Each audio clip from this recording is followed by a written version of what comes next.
Deuteronomy chapter 14. You are the children of the Lord your God. You shall not cut yourselves, nor shave the front of your head for the dead. For you are a holy people to the Lord your God, and the Lord has chosen you to be a people for himself, a special treasure above all the peoples who are on the face of the earth. You shall not eat any detestable thing. These are the animals which you may eat: the ox, the sheep, the goat, the deer, the gazelle, the roe deer, the wild goat, the mountain goat, the antelope, and the mountain sheep.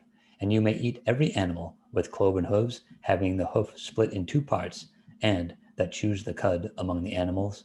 Nevertheless, of those that chew the cud, or have cloven hooves, you shall not eat, such as these: the camel, the hare, and the rock hyrax, for they chew the cud, but do not have cloven hooves. They are unclean for you. Also, the swine is unclean for you, because it has cloven hooves, yet does not chew the cud. You shall not eat their flesh, nor touch their dead carcasses. These you may eat of all that are in the waters. You may eat all that have fins and scales, and whatever does not have fins and scales you shall not eat. It is unclean for you. All clean birds you may eat, but these you shall not eat: the eagle, the vulture, the buzzard, the red kite, the falcon, and the kite after its kind, every raven after its kind, the ostrich, the short-eared owl, the seagull, and the hawk after their kinds, the little owl, the screech owl, the white owl, the jackdaw, the carrion vulture, the fisher owl, the stork, the heron after its kind, and the hoopoe and the bat. Also, every creeping thing that flies is unclean for you. They shall not be eaten. You may eat all clean birds. You shall not eat anything that dies of itself. You may give it to the alien who is within your gates, that he may eat it, or you may sell it to a foreigner, for you are a holy people to the Lord your God. You shall not boil a young goat in its mother's milk.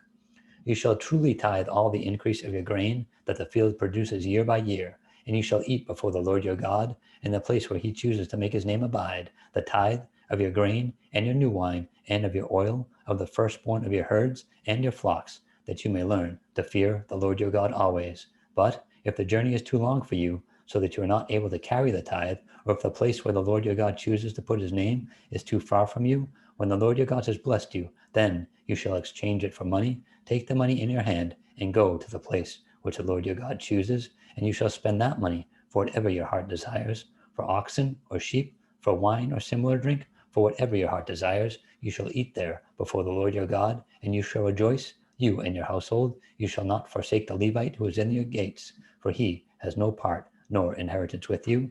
At the end of every third year, you shall bring out the tithe of your produce of that year, and store it up within your gates. And the Levite, because he has no portion nor inheritance with you, and the stranger, and the fatherless, and the widow who are within your gates, may come and eat and be satisfied, that the Lord your God may bless you in all the work of your hand which you do.